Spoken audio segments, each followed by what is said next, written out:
መስቀል ኃይላችን ነው። በሉሲ መስቀል ኃይላችን ነው። መስቀል ጽናችን ነው። መስቀል ቤዛችን ነው። መስቀል የነፍሳችን መድኃኒያ ነው። በስመ አብ ወወልድ ወመንፈስ ቅዱስ አሐዱ አምላክ በቅድስት ሥላሴ እንዘ አአምን ወእትመሐፀን እክህዶ ለሰይጣን በቅድመ ጉባኤ አምላካችን መድኃኒታችን ኢየሱስ ክርስቶስ ለዚህ ሰዓት ደርሰን ቅዱስ ቃሉን በተቀደሰው ቤተ መቅደስ አውደ ምሕረት እንድንሰማ የፈቀደልን የአባቶቻችን የአብርሃም የይስሐቅ የያዕቆብም አምላክ እሱ ነውና ስሙ በፍጥረታት ሁሉ አንደበት የተመሰገነ ይሁንልን። እናታችን እስከ መስቀል ድረስ በመከራው ጊዜ ያልተለየችው ቅድስተ ቅዱሳን ንጽሕተ ንጹሐን ድንግል ማርያም በላይ በሰማይ በቅዱሳን መላእክት በታች በምድር በደቂቀ አዳም በፍጥረታት ሁሉ አንደበት ስሟ ከፍ ከፍ ያለ ይሁንልን።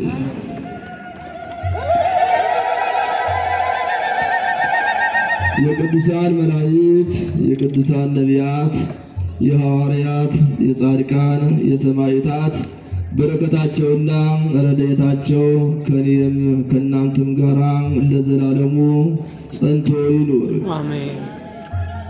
ክቡር አባታችን መላከ ሰላም አክሊሉ ገብረ ጻድቅ የዚህ ካቴድራል ዋና አስተዳዳሪ፣ ክቡር ወንድማችን በኩረት ጓን አቶ ኤፍሬም ምስጋናው የዚሁ ካቴድራል የሰበካ ጉባኤ ምክትል ሊቀመንበር፣ ክቡር ወንድማችን መጋቤ ሥርዓት ሰባት ደበበ የዚሁ ካቴድራል ዋና ጸሐፊ፣ ክቡር መምህራችን መጋቤ ምስጢር መጋቤ ብሉይ ወሐዲስ መምህር ተውቦ ምሕረት የካቴድራሉ የስብከተ ወንጌል ኃላፊና የመጽሐፍ መምህር፣ ሊቃውንተ ቤተ ክርስቲያን አባቶች በየደረጃችሁ በየማዕረጋችሁ በዚህ የተገኛችሁ የክርስቶስ ጌጦች የሆናችሁ የክርስቶስ ቤተሰቦች አባቶችና እናቶች፣ ወንድሞችና እህቶች እንዲሁም ሕፃናት አንድ አምላክ በሚሆን በአብ በወልድ በመንፈስ ቅዱስ ስም ሰላም እላችኋለሁ። እንደምን አደራችሁ?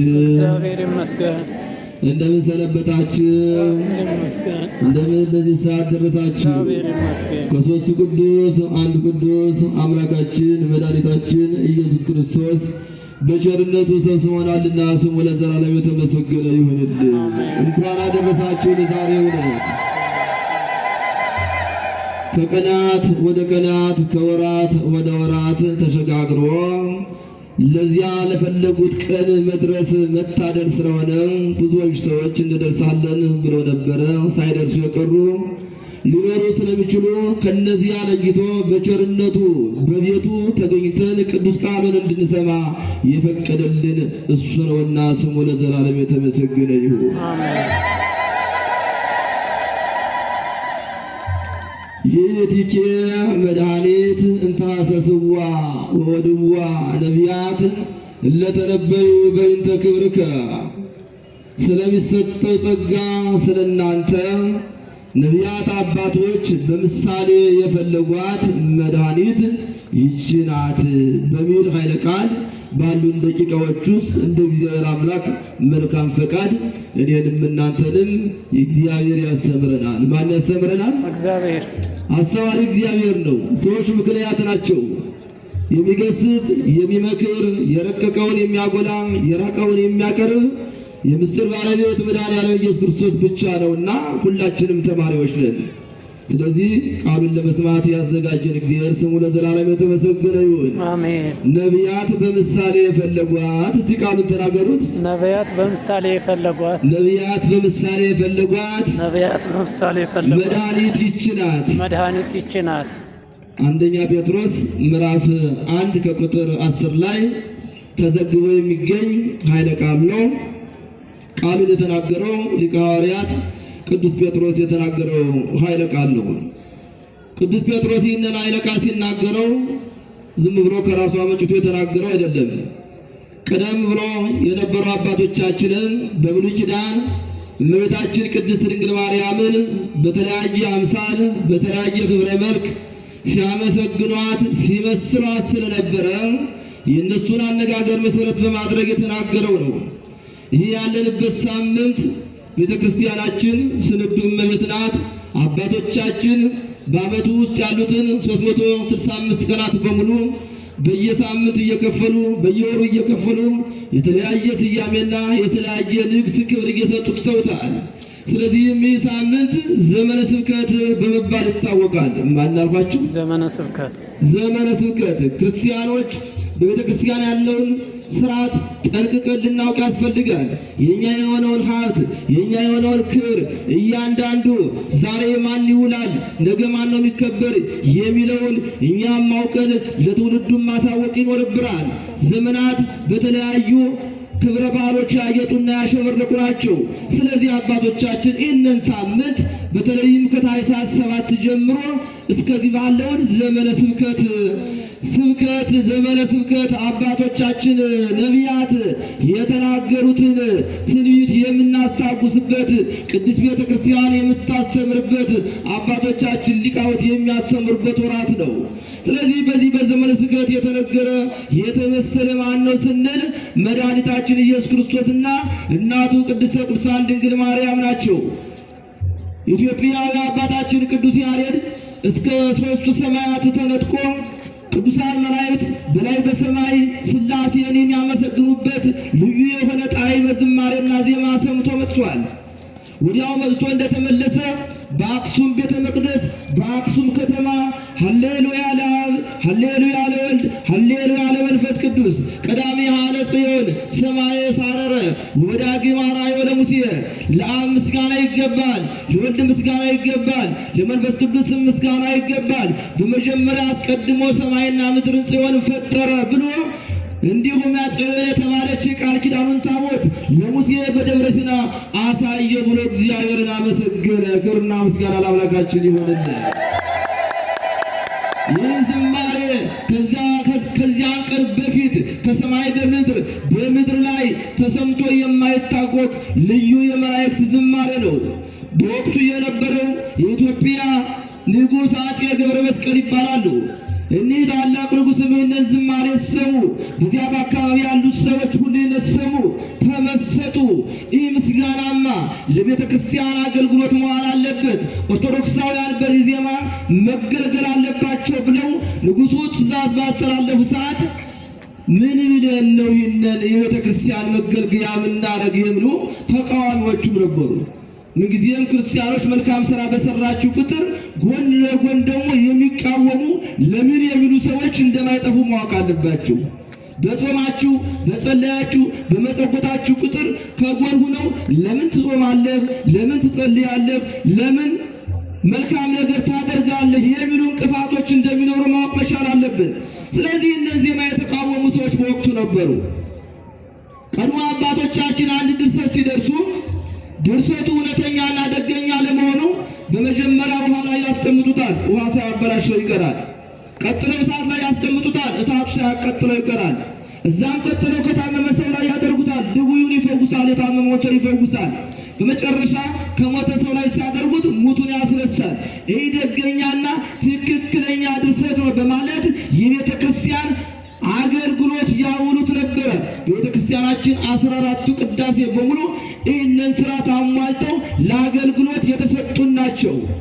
እናም አባቶች ምናሉ ምንድነው ብለን ነው ለቤተ ክርስቲያን አገልግሎት የምናውለው የሚል ጥያቄ ሲያነሱ ንጉሡ አፄ ገብረ መስቀል ካህናቱንም መኳንንቱንም ወይዛዝርቱንም ሁሉም የእምነት ተከታዮችን ከታኅሳስ 1 ቀን እስከ 7 ሱባኤ እንዲይዙ፣ እንዲጾሙ፣ እንዲጸልዩ አደረጉ።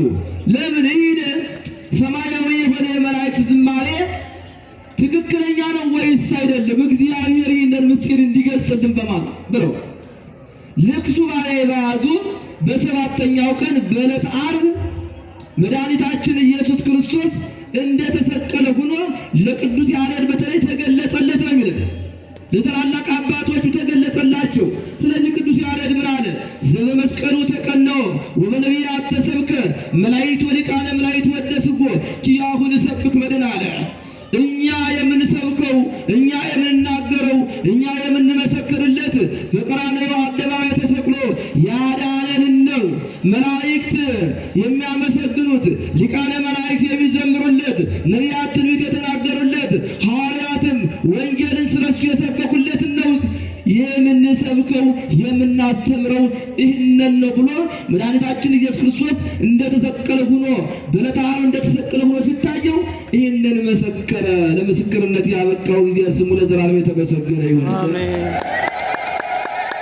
እኔና እናንተም ዛሬ የምንመሰክረው ይህንን ነው። እኔና እናንተ የምንናገሩ ከአባቶቻችን ያገኘነውን ነው። አንዳች ከአባቶቻችን ያላገኘነው በቅዱሳት መጻሕፍት ያልተጻፉትን አንናገርም። እነሱ ካስቀመጡልን እነሱ ከሰጡም ደግሞ አንዳችም አናጎልም። ብርሃነ ዓለም ቅዱስ ጳውሎስ ይህንን ቃል እንደዚህ ገልጾታል። ሌነሰን ሰብክ ክርስቶስ ሀዘ ተሰቅላለ። እኛስ የተሰቀለውን ክርስቶስን እንሰብካለን አለ። እስኪ እኛስ ብሎ ክርስቶስ ቤተሰቦች እኛስ የተሰቀለውን ክርስቶስን ምን እንላለን? እንሰብካለን። ስለሱ ነው የምንናገረው፣ ስለሱ ነው የምንመሰክረው። ከሱ ውጭ ሌላ የምንለው ከሱ ውጭ የምናመልከው ሌላ አምላክ የለን ማለት ነው። እናም የተሰቀለ ለድነት ዓለም ስለሆነ የተሰቀለ ስለኛ ስለሆነ የተሰቀለ ለሰው ልጆች ሁሉ ስለሆነ ማለት ነው። እና ቅዱስ ጴጥሮስ ይህንን መሰረት አድርጎ በአዲስ ኪዳን ነቢያት በምሳሌ የመሰሏት መድኃኒት አለ ይህች ናት አለ። ይህች መድኃኒት የተባለችን እናታችን ቅድስተ ቅዱሳን ንጽሕተ ንጹሐን ድንግል ማርያም ናት። ክብርና ምስጋና ለስም አጠራራ ይሁንልን። አባ ሕርያቆስ የተባለው የቤተ ክርስቲያናችን ሊቅ ቅዳሴ ማርያምን የደረሰ በመንፈስ ቅዱስ የከሌ ደረሰ የከሌ ተናገረ ስንል ከራሱ አንቅቶ የተናገረ አይደለም፣ ከራሱ አንቅቶ የሚናገረው አይደለም። ማነው አናጋሪው? የክርስቶስ ቤተሰቦች። ማነው ተራ አናጋሪው? ነቢያት ትንቢት ተናገሩ ስንል የሚያናግር እግዚአብሔር ነው። እነሱ ምክንያቶች ናቸው። እነሱ አምፖሎች አስተላላፊዎች ናቸው። ዛሬም በዚህ አውደ ምሕረት ላይ ቆሞ የሚያስተምር በቤተ ክርስቲያናችን ላይ የክርስቶስ እንደራሴ ሆኖ መምህር ሆኖ የሚሾመው አስተዳዳሪ ሆኖ የሚሾመው ማንን ወክሎ ነው? ክርስቶስን ወክሎ ነው። ክርስቶስ የነገረውን ነው የሚያስተምር፣ እናንተን ለእናንተ የሚያስተላልፍ ማለት ነው። እናም ቅዱስ ጴጥሮስ መድኃኒት ነቢያት በምሳሌ የመሰሏት በምሳሌ የፈለጓት ወደ ላይ ወደ ታች እያሉ የፈለጓት ይህች ናት አለ። አባ ሕርያቆስ ኦ ድንግል አምሳል ወትንቢት ዘነቢያት አለ ሞገስ ወሙለ ሐዋርያት፣ ድንግል ሆይ የነቢያት ትንቢታቸውና ምሳሌያቸው አንቺ ነሽ አለ። እስቲ ቃሉን ተናገሩ። ድንግል ሆይ በሉ እስቲ። ድንግል ሆይ የነቢያት ትንቢታቸው ምሳሌያቸው አንቺ ነሽ። ነቢያት ያየጡ ነቢያት የተሰኙ ስለ እመቤታችን ስለ ቅድስት ድንግል ማርያም ስለ ልጇ ስለ ኢየሱስ ክርስቶስ ስለተናገሩ ስለመሰከሩ ነው። እኛ ስለ ድንግል ማርያም ስንናገር ስንመሰክር እንከብራለን፣ ከፍ ከፍ እንላለን። ስሟን ጠርተን እንድንከብር የሰጠን እግዚአብሔር ስሙ ለዘላለም የተመሰገነ ይሁን። አመስግኗት ድንግል ማርያም። በብሉይ ኪዳን የነበሩ አባቶች አንድ ሶስት ምሳሌዎችን ብቻ አጠቅሳለሁ። በመጽሐፈ ኢያሱ ምዕራፍ 24 ከቁጥር 27 ላይ ያለውን ኃይለ ቃል በዚሁ የትምህርት ክፍል ላይ በማካተት እንመለከታለን። ሐውልተ ስም ዘኢያሱ ጸምረ ዘጌዴዎን ይላታል። የኢያሱ የምስክሩ ሐውልት አንቺ ነሽ። ቃሉን እስኪ በሉት። የኢያሱ በሉት። የኢያሱ የምስክሩ ሐውልት ማን ነሽ? አንቺ ነሽ። ኢያሱ ከሊቀ ነቢያቱ ሙሴ ቀጥሎ በሙሴ እግር የተተካ ክህነት ከምስፍና ይዞ እስራኤላውያንን ለረጅም ጊዜ በእግዚአብሔር ፈቃድ ያገለገለ፣ ሙሴም በምድረ በዳ ሲቀር እስራኤልን በበረሃ እየመራ እያስተማረ ባሕረ ዮርዳኖስን ከፍሎ የተስፋዋን ምድር እስከሚወርስና እስከሚያደላድል ድረስ በሕይወተ ሥጋ የቆየ ታላቅ መሪ ነው። እናም ኢያሱ ማለት መድኃኒት ማለት ነው። ምን ማለት ነው? መድኃኒት። ኢያሱ ማለት ምን ማለት ነው? መድኃኒት። መድኃኒት ማለት ነው። ይህን ቃል ከብሉይ ኪዳን ከሰባ ሊቃናት አባቶች አምጥቶ በአዲስ ኪዳን ኢየሱስ ማለት ምን ማለት ነው? መድኃኒት ማለት ነው። ኢያሱ ማለት መድኃኒት እንደሆነ፣ ኢሳይያስ ማለት መድኃኒት እንደሆነ ሁሉ ኢየሱስ ማለትም መድኃኒት ነው ብሎ ተርጉመውታል። እናም ይህ ታላቅ መሪ በእግዚአብሔር ፈቃድ የሚመላለስ ነውና እግዚአብሔር ይህንን ታላቅ መሪ ምን አለው? ከሰማይ በታች ያሉት ኃይላት ሁሉ አንተን አይቋቋሙህም አለው። ለምን? የእግዚአብሔር ጋር ከእርሱ ጋር ስለነበረ። በፊት በግራ በቀኝ በኋላ የነበሩ ጠላቶች አማሌቃውያን ሁሉ ድል እየተነሱ እሱን እየሸሹ ይሄዱ ነበረ። ኢያሱን በምድር ላይ ሳለ ማንም ያሸንፈው አልነበረም። ማን ከሱ ጋር ስለሆነ ወገኖች? ማን ከሱ ጋር ስለሆነ? እግዚአብሔር ከሱ ጋር ስለሆነ ቅዱስ ጳውሎስ ይህን ቃል እንደዚህ ብሎታል። እንዘ እግዚአብሔር ምስሌነ መኑ ይትቃወመና አለ። እግዚአብሔር ከኛ ጋር ከሆነ ማን ይቃወመናል? እግዚአብሔር ከኛ ጋር ከሆነ ማን ያሸንፈናል አለ። እግዚአብሔር ከኛ ጋር ከሆነ አሁንም ቢሆን ማንም አያሸንፈንም። እኛ ከእግዚአብሔር ጋር ከሆነ እሱ እግዚአብሔር ከኛ ጋር ከሆነ ማንም አያሸንፈንም። ወገኖች፣ የክርስቶስ ቤተሰቦች፣ እኛ ከእግዚአብሔር ስንለይ ነው አሸናፊዎች በእኛ ላይ የሚመጡ ጠላቶቻችን በእኛ ላይ የሚሰለጥኑ። እኛ ከእግዚአብሔር ስንለይ ስለሆነ እንዳንለይ አምላካችን እግዚአብሔር በቸርነቱ ያግዘን። አሜን። እና ምን መሪ እንደዚህ አለ፣ እግዚአብሔርን ፍሩት አለ። ምን አለ? እግዚአብሔርን ፍሩት። በመጽሐፈ ኢያሱ ምዕራፍ 24 ከቁጥር 14 ጀምሮ ስናየው እግዚአብሔርን ፍሩት አለ። በእውነትና በቅንነትም አምልኩት።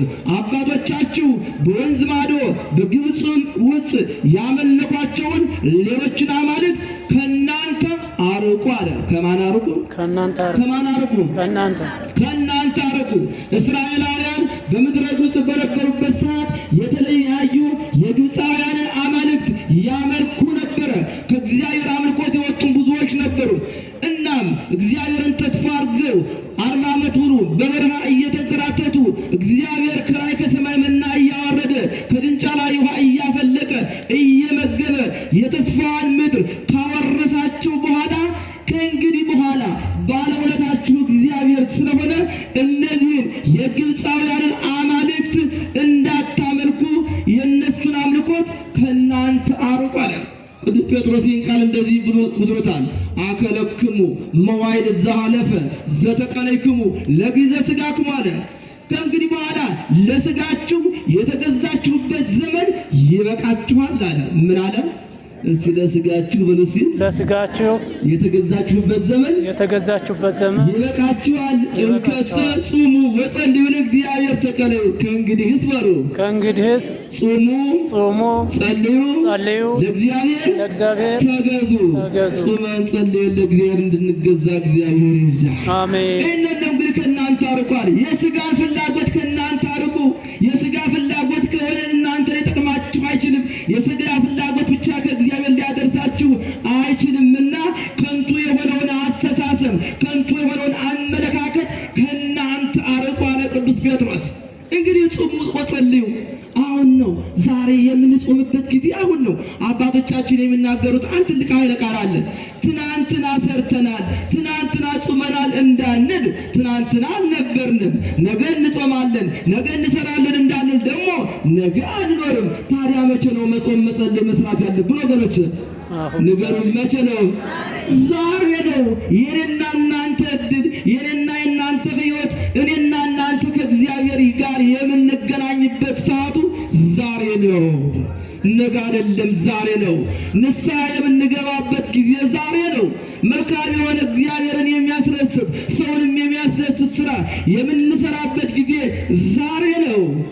እንከሰ ግበሩ ፍሬ ዘይደለክሙ ለንስሐ ለመጥምቀ መለኮት ቅዱስ ዮሐንስ በማቴዎስ ወንጌል ምዕራፍ 3 ከቁጥር 8 ላይ ጽፍ እንግዲህስ ለንስሐ የሚገባችሁን ስራ ስሩ አለ። እስቲ ቃሉን በሉት። እንግዲህስ በሉ።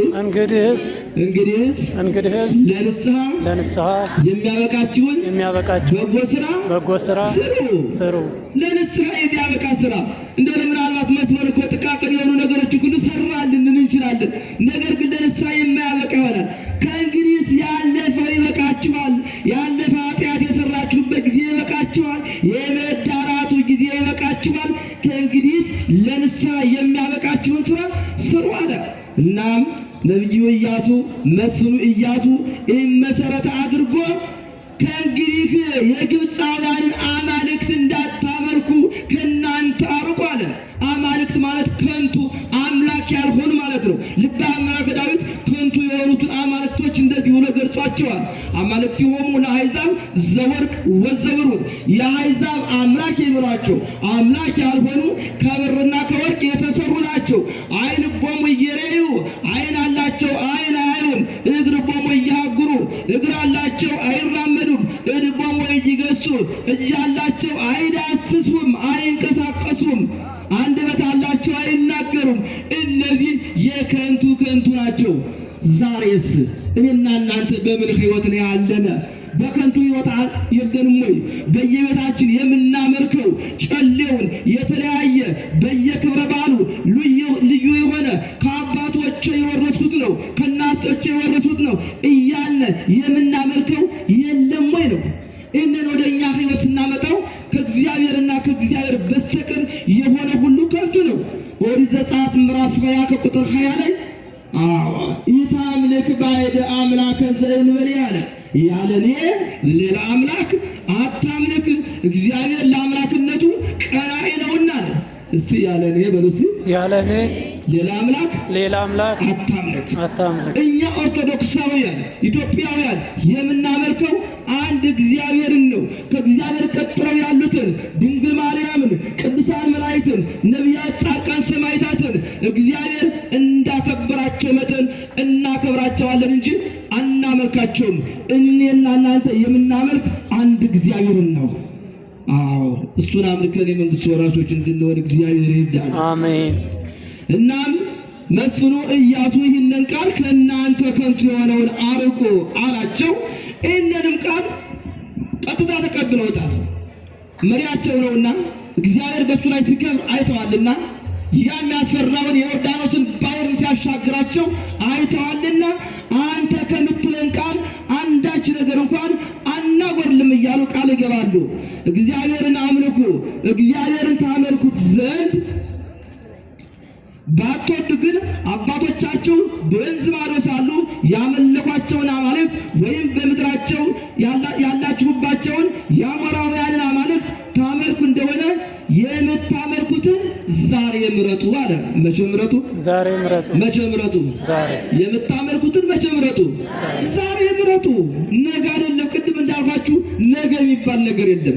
ነገ ጾማለሁ፣ ነገ ጸልያለሁ፣ ነገ መጸጉታለሁ፣ ነገ ንስሐ እገባለሁ። ይሄ አይቻልም፣ አይሆንም። ለሰይጣን መንገድ መክፈት ነው የሚሆን። እኔና ቤቴ ግን ማን አለ? እግዚአብሔርን እናመልካለን አለ። እስቲ እኔና ቤቴ ወልሱ እኔና ቤቴ እግዚአብሔርን እናመልካለን አለ። እናመልካለን። ራሱን አራያ አድርጎ ነው ኢያሱ እናንተ ብቻ አድርጉ ብሎ እነሱን ያዘዝ አይደለም። እኔና ቤቴ እግዚአብሔርን እናመልካለን። እኛም እያንዳንዳችን መሪዎች፣ አስተማሪዎች ሁላችሁም እናንተ ማታደርጉትን ነገር ሰውን አድርጉ ማለት ይከብዳል፣ አይቻልም። አንተ በራስህ በጣትህ እንኳን መንካት የማትፈልገውን ነገር ለምን ባልንጀራህን ታሸክመዋለህ? ይላል በአዲስ ኪዳን። እኔና ቤቴ ማን እናመልካለን? እግዚአብሔርን እናመልካለን ካለ በኋላ እናንተ ግን የምታመልኩትን ዛሬ ምረጡ ነው ያለ። ነገ አይደለም፣ ዛሬ ምረጡ። ሞታችሁም ድነታችሁም አሁን ስለሆነ ማለት ነው። የክርስቶስ ቤተሰቦች አሁንኑ በሕይወተ ሥጋ ሳለነ ጉልበታችን ሳለ ገንዘባችን ሳለ ጤንነታችን ሳለ በእግዚአብሔር ቤት ሄደን መስገድ በምንችልበት ሰዓት እግዚአብሔርን ከልብ ልናመልከው ያስፈልጋል። በፍጹም ነፍሳችን፣ በፍጹም ሕሊናችን፣ በፍጹም ሐሳባችን ልናመልከው ያስፈልጋል። እግዚአብሔር ከወገብ በላይ ታቦት ከወገብ በታች ጣዖት የሆነ አምልኮት አይፈልግም። እኛን መላ አካላታችን ነው የሚፈልገን እንድናመልከው እግዚአብሔር ይፍቀድልን። ነቢዩ ይህንን ካለ በኋላ ወደ መጨረሻ አካባቢ እስራኤላውያንን ቃል አስገባቸው። ምን አስገባቸው? ቃል ተገባ። ኢያሱ እግዚአብሔርን ወክሎ ሐውልተ ስም ዘኢያሱ ጸምር ዘጌዴዎን ሙዳየ ፍረት ወቀር ነጥብ ዘሳሙኤል ብሎ አባ ሕርያቆስ አምጥቶታል። በዚሁ ምዕራፍ ውስጥ ነው የሚገኝ። ሐውልተ ስም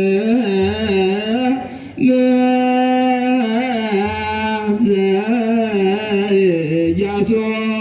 ሐውልተ ስም ሐውልተ ስም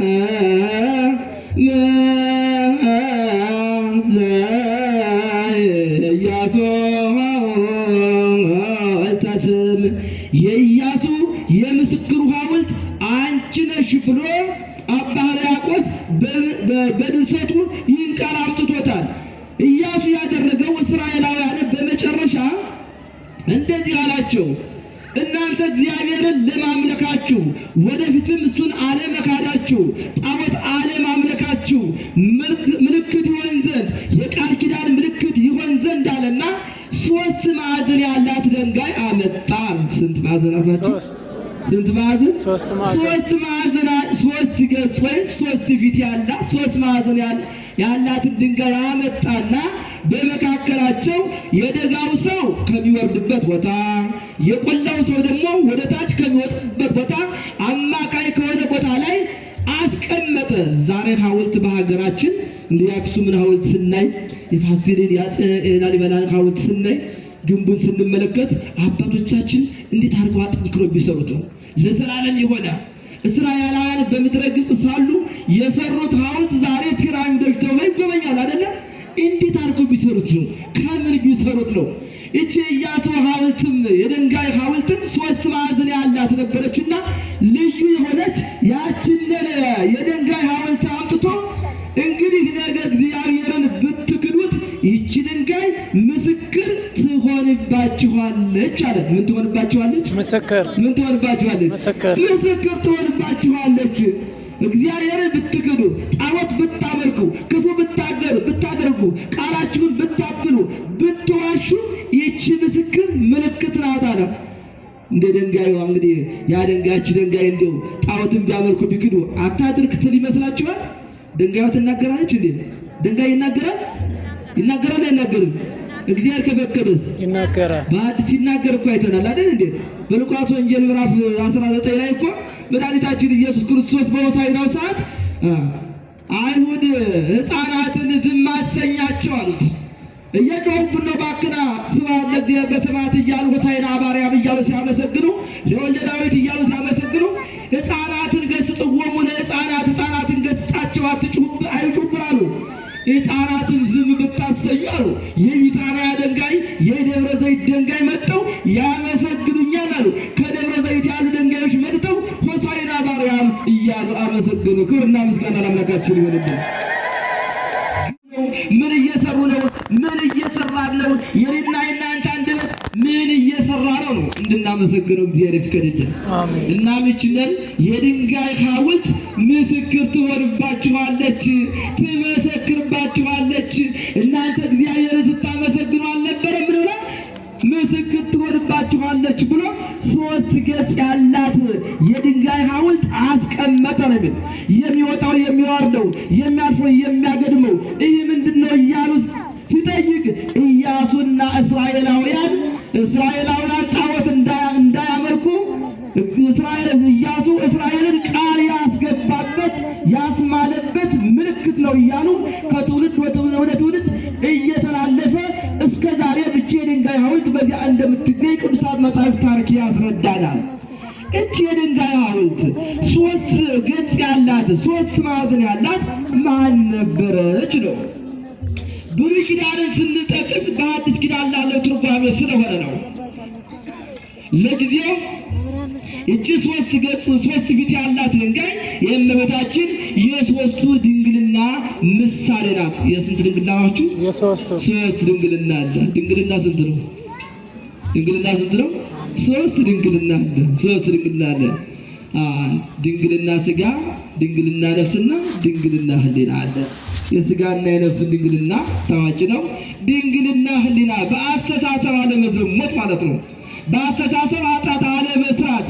ሰው በሐሳብ ኃጢአት ከሰራ ያሰበውን ነገር ይሰራል አይደል? በተግባር ያወራዋል። አስቦ ነው እንደ ኃጢአት የሚሰራ መልካም ነገር የሚሰራ አስቦ ነው። ስለዚህ ስለ 3ቱ ድንግልና ምሳሌ ይሰጣል። ፍጻሜው ግን እመቤታችን ቅድስት ድንግል ማርያም መድኃኒታችን ኢየሱስ ክርስቶስ በወለደችው ሰዓት የሥላሴ አንድነትና ሦስትነት በድንግል ማርያም የሚገለጥ መሆኑን በብሉይ ኪዳን ይህ ታላቅ ነቢይ መስፍን ተናግሯል። በድንግል ማርያም ላይ ሥላሴ እንደሚገለጡ ማለት እንደሚታዩ በድንግል ማርያም ላይ መቼ ተገለጡ? መቼ ታዩ ስንል አባ ጽጌ ብርሃን የተባለው ሊቅ በላዕሌኪ ወበዮርዳኖስ ወበታቦር 60 ጊዜያት ይላል። ድንግል ሆይ አለ መልአኩ ቅዱስ ገብርኤል መጥቶ እነሆ ትጸንሻለሽ፣ ወንድ ልጅ ትወልጃለሽ፣ ስሙንም ኢየሱስ ትዪዋለሽ ባለሽ ጊዜ እግዚአብሔር አብ ለአጽንዖ እግዚአብሔር መንፈስ ቅዱስ ለአንጽሖ ወልድ በተለየ አካል በአካልሽ አደረ ተዋሃደ ብሎ አመሰግናት። ክብርና ምስጋና ለድንግል ማርያም ይሁንልን። አሁን ሦስትነት በድንግል ማርያም ላይ ተገኘ ማለት ነው። ሐውልተ ስም ዘኢያሱ የኢያሱ የምስክሩ ሐውልት የሆነች ድንግል ማርያም ናት። ያቺ የኢያሱ የምስክር ሐውልት እስራኤላውያንን ኃጢአት ሲሰሩ ስትመሰክርባቸው እንደነበረ ሁሉ የድነታቸው ምክንያት ኃጢአትም እንዳይሰሩ ትከለክላቸው ነበር ማለት ነው። ለምን? ምስክር ስለሆነች። ፊርማ ካለ እኮ አንድ ነገር ስንዋዋል ስንሸጥ ወይም ስንገዛ ምን አለ? ፊርማ አለ። እንዋዋላለን፣ እንፈርማለን።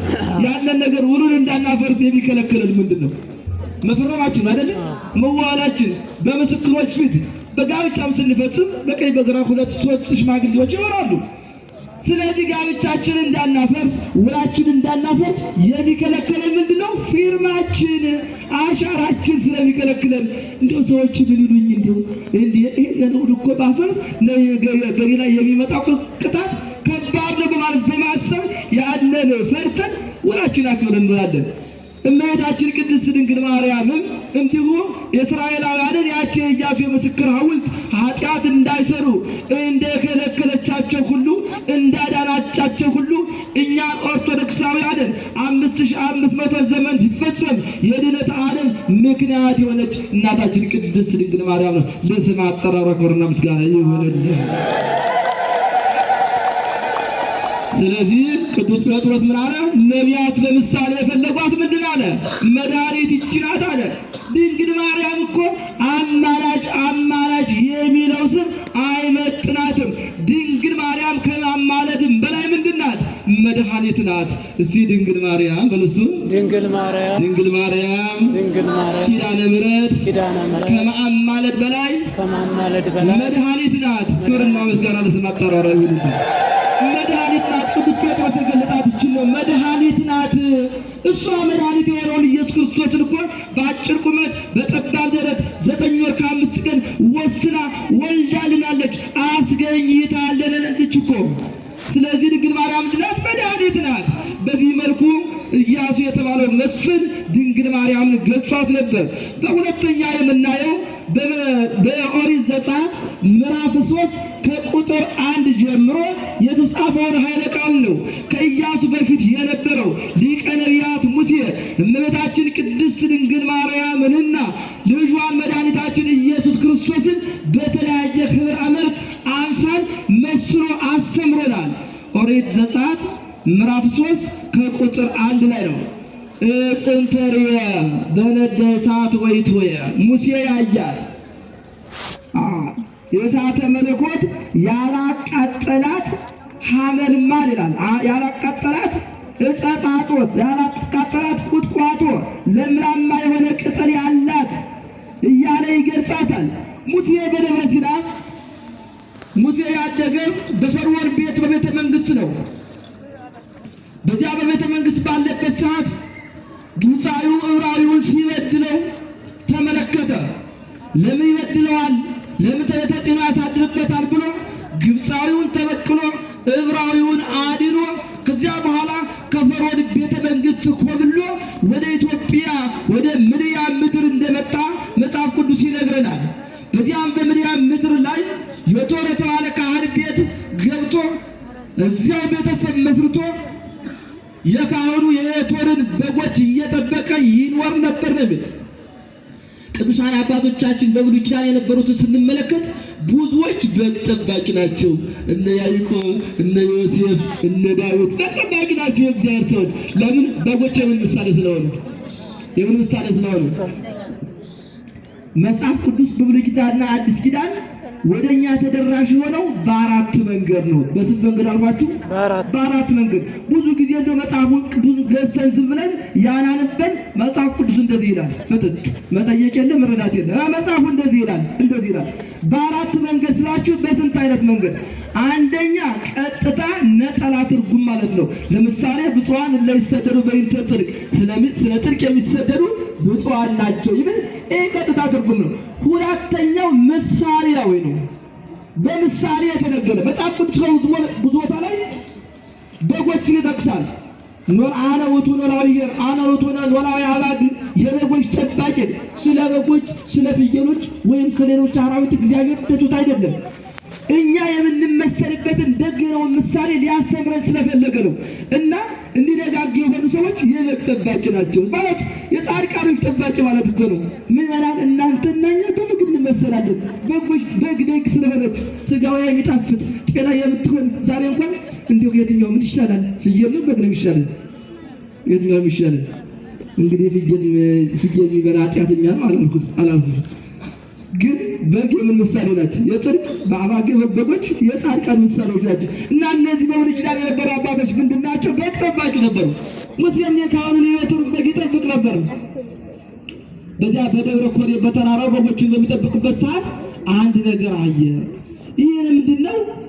እሳት እየነደደ ከተራራው መካከል በቁጥቋጦ ከለምላማው መካከል ከቁጥቋጦ መካከል እሳት ይነዳል።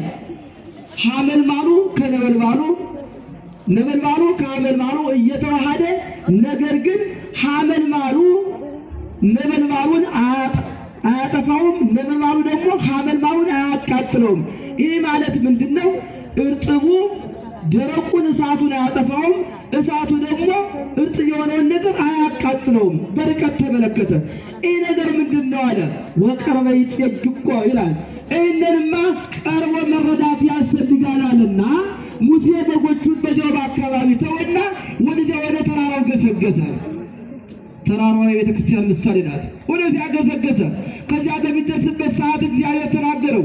ሙሴ ሙሴ ፍትሐ ጦጣነ አሳዲከ ምድሪከ እስመ ዘተቀይዳ ምድር ቅድስት አለ። ሙሴ ሙሴ ሆይ ጫማህን ከእግርህ አውልቅ፣ አንተ የምትረግጣት ምድር የተባረከች ናትና አለ። ምን የሆነች ናትና? የተባረከች ናትና። የምትረግጣት ምድር የተባረከች ናትና ጫማህን ከእግርህ አውልቅ፣ ጫማህን ከእግርህ አውልቅ፣ ከእግርህ አውልቅ አለው። ለጊዜው ከእግሩ ያደረገውን ጫማ ነው። ቦታውም ያችሁ ተራራዋ ነች። በኋላ እንመጣበታለን። ሙሴም ልክ የእግዚአብሔርን ቃል ሰማና ወደ ተራራው ሄደ፣ ጫማውን አውልቆ። በዚያ ሲሄድ ያየው ነገር እውነት ነው። እርጥብ ቅጠል አለ፣ እሳት አለ። ነገር ግን እሳቱ እርጥቡን ቅጠል አያቃጥለውም፣ እርጥቡ ቅጠል ደግሞ እሳቱን አያጠፋውም። ይህ ምንድነው ብሎ ለመረዳት ተቸገረ። ነገር ግን እግዚአብሔር የዚያን ጊዜ ለሙሴ ምን እየገለጠለት ነው? ከጊዜ በኋላ ለሚሆነው ነገር ለሚመጣው ነገር ምሳሌ አድርጎ እየነገረው ነው። መለኮት ከትስብእት ጋር እንደሚዋሃድ፣ መለኮት ከትስብእት ጋር ሲዋሃድ፣ ከስጋ ጋር ሲዋሃድ ስጋን እንደማያቃጥለው፣ ትስብእትም መለኮትን እንደማይመጣው እየነገረው ነበረ። እናም በምሳሌ አድርጎ እግዚአብሔር ለሙሴ ይህንን ምሳሌ ነግሮታል። ጊዜውና ሰዓቱ ሲደርስ እመቤታችን ቅድስት ድንግል ማርያም መለኮትን ጸንሰዋለች። ቅዱስ ያሬድ ይህን ቃል እንደዚህ ብሎታል። እያዋያ እሳተ መለኮት ድንግል ሆይ በአጭር ቁመት በጠባብ ደረት ስትወስኝው የመለኮት እሳት እንዴት አላቃጠልሽ አላት። ትንሽ ብላቴና ስትወኝ እንዴት አድርገሽ ጸነስሽው? በቸኩል የተቀመጠ እያለ በቅዳሴው ላይ ይናገራል። ድንግል ሆይ እሳተ መለኮት እንድታቃጠለሽ። ነገር ግን ቀደም ብሎ የእግዚአብሔር ወዳጅ የእግዚአብሔር ባለሟል የሆነው ነቢዩ ሙሴ ድንግል ማርያም መለኮትን እንደምትጸንሰው በምሳሌ ተረድቷል። ይህ ምሳሌም ሙሴን መጀመሪያ ወደ ተራራዋ በሚሄድበት ሰዓት ምንድን ነበር ያላኳችሁ? ምንን አውልቅ ነበር ያለው? ምንን አውልቅ? ጫማህን አውልቅ። የምትረግጣት ምድር ምንድን ናትና? የተቀደሰች ናትና ነው። ያቺ የኮሬብ ተራራ የተቀደሰች የተባለች የማን ምሳሌ ናት? የቅድስት ቤተ ክርስቲያን ምሳሌ ናት። ጫማህን አውልቅ ማለት ነው። ለምናት እኛ የተጫማነውን ያደረገውን ጫማ ለጊዜው ምሳሌ ሊሆን ይችላል። ፍጻሜው ግን በልብህ ቂም፣ ተንኮል፣ ክፋት፣ አድመኝነት፣ ዘረኝነት ይዘህ ወደ ቅድስት ቤተክርስቲያን አትሂድ። ቅድስት ቤተክርስቲያን ማኅደረ መለኮት የመለኮት ማደሪያ ናትና ነው።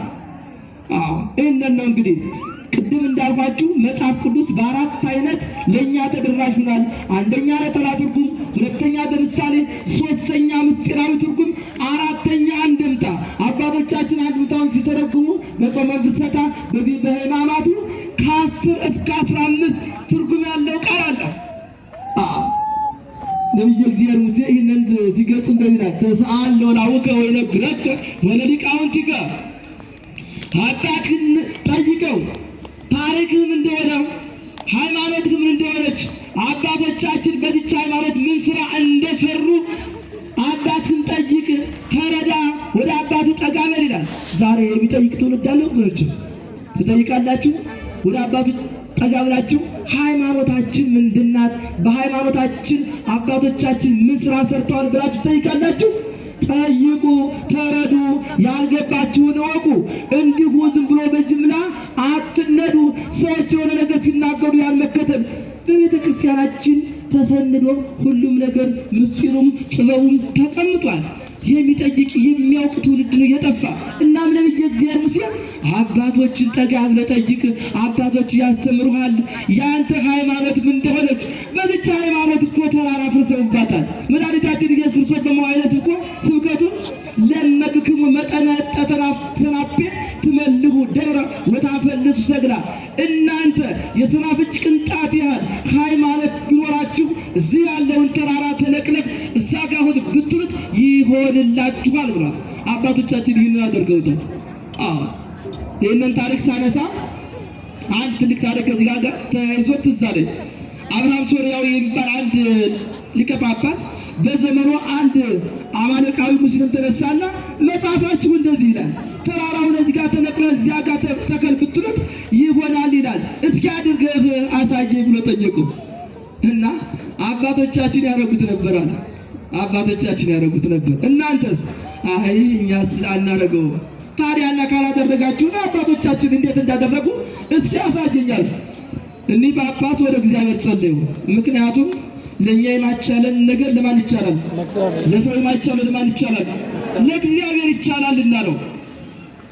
መጽሐፍ እንደዚህ ይላል፣ ተራራውን ከዚህ ጋር ተነቅለ ሲያሁን ዛፉን እዚህ ጋር ተነቅለ እዚያ ጋር ሁን ብትለው ይደረግልሃል ይላል። ይህንን እናደርገዋለን። የእኛ መጽሐፍ ቅዱስ ያዝ ነው ይላል። እነሱም ይዘውት የነበር መጽሐፍ ቅዱስ ይሄ ነው። ዛሬ የምናነበው ያዘው መጽሐፍ ቅዱስ ይሄ ነው። አባቶቻችን ዘመን ይደረግ ነበር። አድርገህ አሳየኛል። ተቸገረ። አባቶቻችንን ያደርጉት ነበር የሚለው በቂ አልሆነም። እናም ወደ እግዚአብሔር ጸለየ። በዚያ ከተማ የነበረ የበቃ አንድ ጻድቅ ስምዖን የሚባል ሰው ነበርና ወደ እግዚአብሔር ሲጸልይ እግዚአብሔር እንደዚህ አለው፣ ለአንተ አይቻልህም፣ ነገር ግን በአንተ ከተማ ውስጥ የበቃ ጫማ እየሰፋ የሚኖር ተራ ሰው ተብሎ የሚኖር ለሱ ነው የሚቻለው አለ። የክርስቶስ ቤተሰቦች እኛ ነጠላ ለብሰን የተሻለ ነገር እየበላን እየጠጣን ከተሻለ ሕይወት እያደርነ ሊሆን ይችላል። ነገር ግን በጽድቅ ከዛ በር ላይ ያሉት የቢጤ የመሰሉት ደካማ የሆኑ ሰዎች ሊበልጡን ይችላሉ። ለአንተ አይቻልህም አለው። እዛ በከተማ ውስጥ ጫማ እየሰፋ የሚኖር አንድ ስምዖን የሚባል ሰው አለ፣ ለእሱ ይቻላል አለ። ሊቀ ጳጳሱን በከተማ አስፈለገ፣ ያን ሰው አገኘው።